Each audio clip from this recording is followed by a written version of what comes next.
November 25th, 1177. A 16-year-old king is strapped to his horse's saddle. His legs no longer work. His hands, wrapped in silk bandages, can barely feel the leather of the reins. His face, disfigured by disease to the point of making his own soldiers look away, was exposed to the November sun. You probably picture Baldwin wearing a silver mask over his face. Cinema did that. The reality is more brutal. He hid nothing.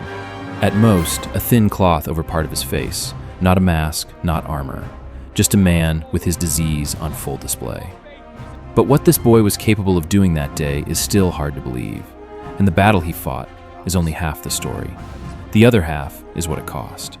If you understand that historical irony can turn the impossible into the only way out, you're already part of Afterthrone. Like, comment, and share. The king who shouldn't exist. Baldwin IV was crowned King of Jerusalem in 1174 at 13 years old, son of the previous king, expected succession. What wasn't expected was what a physician named William of Tyre had discovered years earlier, when Baldwin was still a boy. During a game with other children, he noticed something disturbing. Baldwin felt no pain. He didn't react when pinched. He didn't pull back when hurt. Leprosy. In the 12th century, leprosy was a theological sentence, the body destroying itself from the outside as a sign of a corrupted soul within. Kings with leprosy didn't rule for long. Think about what it means to be 13 years old, know that your body will betray you before your time, and still have to govern a kingdom. Baldwin knew his fingers would slowly stop responding, that his vision would go, that one day he would need to be carried on a litter to the battlefields where a king should arrive on horseback, and he chose to rule anyway. With a political clarity that put to shame men twice his age and in perfect health. He knew the game of alliances and betrayals among the kingdom's barons. He understood the limits of what his army could do, and he grasped, with a lucidity that his own condition made brutal, the fragility of what he had inherited. Everyone expected Baldwin to be a transition, a provisional king, while the real power organized itself behind him. What no one expected was that he wouldn't allow it, and while he governed, his body continued its silent work. The leprosy advanced. The kingdom Baldwin inherited had Jerusalem at its center, the only city in the world simultaneously sacred to three religions. A city that the Crusaders, European knights on a religious military expedition, had conquered in 1099 and transformed into the capital of a Christian kingdom in the heart of the Middle East. Surrounded on all sides by an Islamic world that never accepted that presence as permanent. For nearly 80 years, it had survived because its enemies fought each other more than they fought the Crusaders. And then Saladin appeared. Saladin did what no Muslim leader had managed in generations. He stopped the internal fighting. He unified Egypt and Syria, built the largest army the region had seen in centuries, and turned the reconquest of Jerusalem into a religious obligation he would pursue with the patience of someone who knows time is on his side. The breathing room that had kept the kingdom alive for 80 years was gone. The Crusader nobles already knew what was coming. Ships waited in the ports. Treaties were negotiated in hushed voices. The question was not whether Jerusalem would fall, it was when. And it was Baldwin, a 13-year-old boy with leprosy, who stood between Saladin and the city. The mistake Saladin didn't know he was making. In 1177, Saladin assembled the largest army of his career in Egypt, 26,000 mounted warriors marching toward Jerusalem. At the core were his Mamluks, soldiers purchased as children, trained from the age of 6 or 7 for a single purpose: to kill with absolute efficiency. No family, no land, nothing but war. The Crusader army was in terrible shape. Fortresses falling, knights scattered across distant castles, Jerusalem's own garrison with fewer than 1,000 men. Saladin passed the fortress of Ascalon without even laying siege to it. And then he made the mistake. Saladin dispersed his army. With 26,000 men and no Crusader force capable of facing them in open field, it made sense to let groups spread out to gather supplies.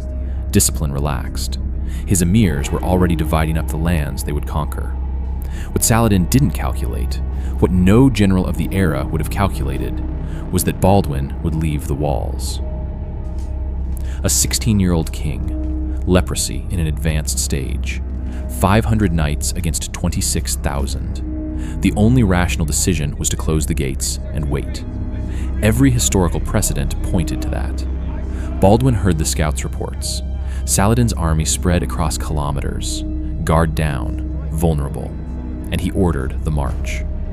72 kilometers in 36 hours. Torture for healthy soldiers, and something without a name for a king whose legs no longer obeyed. The Templars, warrior monks who had taken a vow of combat without retreat until death, the elite fighters of that army, took turns carrying Baldwin's litter when he lost consciousness from the effort. On the morning of November 25th, exhausted, they reached the Valley of Montgisard. Saladin's army was still dispersed, still unprepared. The opportunity would not come again. Saladin would never make the same mistake twice. Before we continue, tell me in the comments, would you have left the walls? With 500 men against 26,000, would you have given that order? Comment down below. And if you haven't subscribed to the channel yet, now is the time. The impossible battle. Baldwin's 500 knights saw the numbers and fell into despair. Them against 26,000 warriors on the other side, 52 for every Christian knight. Men hardened by years of war wept openly. Baldwin asked to be lifted from his litter. He had to be strapped to the saddle to keep from falling. He raised his bandaged arm toward the men before him and said something that chroniclers on both sides recorded with precision. God gave me this disease so that, in the hour of victory, no man can say it was by human strength. He lowered his arm. The signal to attack. A medieval cavalry charge is a wedge formation. Knights pressed tightly against each other, the heaviest at the point, 4-meter lances lowered at the angle of attack. When that mass of iron and flesh reaches full speed, the impact is not a collision of soldiers, it is an explosion. At the vanguard stood some 80 Templars, the elite of that army. The closed wedge struck the Muslim center at full gallop. The sound was described as mountains colliding. 300 Mamluks ceased to exist in the first seconds. But what destroyed Saladin's army was not that number. It was what that attack meant. 500 exhausted knights attacking 26,000 was not comprehensible. There was no precedent. There was no trained response for it. The Muslim elite, warriors who had faced Byzantine cavalry, Nubian archers, Persian infantry, froze for seconds, unable to process what their eyes were seeing. Those seconds cost everything. Saladin, from his command position, dropped his golden mace, the reinforced metal staff that was the symbol of his military command. His own chroniclers recorded that gesture. They couldn't leave it out. By 2:30 p.m., the Muslim center began to give way. By 2:45 p.m., what had been a retreat turned into a rout. Saladin's personal guard, 2,000 elite Mamluks, men who had sworn with their lives never to abandon the Sultan, collapsed. They fled. Saladin mounted a pack camel. The greatest general of the Islamic world, the Sultan who had never known defeat, he fled. From a 16-year-old boy with leprosy strapped to his saddle, on a camel. Of the 26,000 who had woken that morning, fewer than 2,000 lived to see sunset. The price. Baldwin was lifted from the saddle unconscious. Leprosy destroys the peripheral nerves. Baldwin didn't feel the pain that warns the body when it has reached its limit. There was no stop signal, no alarm. But the body still accumulates the effort, and the collapse still comes, just without warning. Chroniclers recorded tears running down beneath the cloth wrappings that covered his face during the battle. Physicians warned he might not survive the night. He survived. And in the years that followed, he did it again.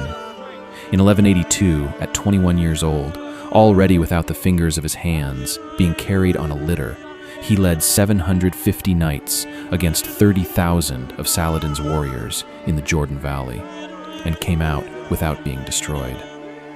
Every victory took more than his body had left to give. But Baldwin was not only fighting Saladin, not only fighting the disease. There was a third battle, and that one he was losing. Within the kingdom itself, a man was accumulating power, Guy de Lusignan, husband of Sibylla, Baldwin's sister and heir to the throne. Ambitious, impulsive, and, in Baldwin's assessment, too dangerous to be near military command. Baldwin did what he could. He even temporarily annulled Sibylla's marriage and removed Guy from the regency. But his body kept failing. His vision went, then his limbs, then his ability to be present for the decisions that mattered. In 1185, Baldwin IV died. He was 24 years old. 2 years later, just 2 years, the kingdom faced Saladin on a plain called Hattin, without Baldwin, with Guy de Lusignan in command. Guy made the decisions Baldwin would never have made. He advanced when he should have waited. He ran out of water in the desert under the July sun. He gave Saladin exactly the kind of open battle Baldwin had avoided for a decade. In 3 hours, the Crusader army was completely destroyed. 3 months later, Saladin entered Jerusalem. The city Baldwin had defended for a decade fell in an afternoon. Think about what Baldwin IV achieved. He defeated Saladin at Montgisard with 500 knights against 26,000. There was no comparable parallel in medieval military history. What Baldwin did was, in the terms of warfare of his era, mathematically impossible. And he did it strapped to his saddle with a body that leprosy was destroying from within. What makes Baldwin IV impossible to forget is not the victory. It is the calculation he was probably making every time he ordered the march. He understood that every battle accelerated the collapse of his own body. He understood that Saladin was patient, that even a defeat of 26,000 men did not eliminate an empire. He understood that the kingdom, after him, would depend on leaders who had perhaps never proven, even to themselves, what they were capable of when everything was lost. And he went anyway. Not out of an illusion of control, not out of textbook heroism, but because the only difference between fighting and not fighting was how much longer Jerusalem would remain in Christian hands. Baldwin IV did not save Jerusalem. He saved the idea that it was possible to resist. For 10 years, a man with a collapsing body was the only reason that idea remained standing. When he was gone, the idea went with him. If this story made you think about leaders who held the impossible together with what they had and paid with everything they were, you need to know another one. A man who built the most efficient killing machine the revolution had ever seen, who genuinely believed he was saving his country. On the day he needed them to trust him, there was no one left. Against the death penalty, architect of the guillotine. You can find the link on screen now and in the first pinned comment. Thank you for staying until the end. If these stories resonate with you, share with someone who will also appreciate them. Subscribe to the channel and leave your comment. See you in the next one.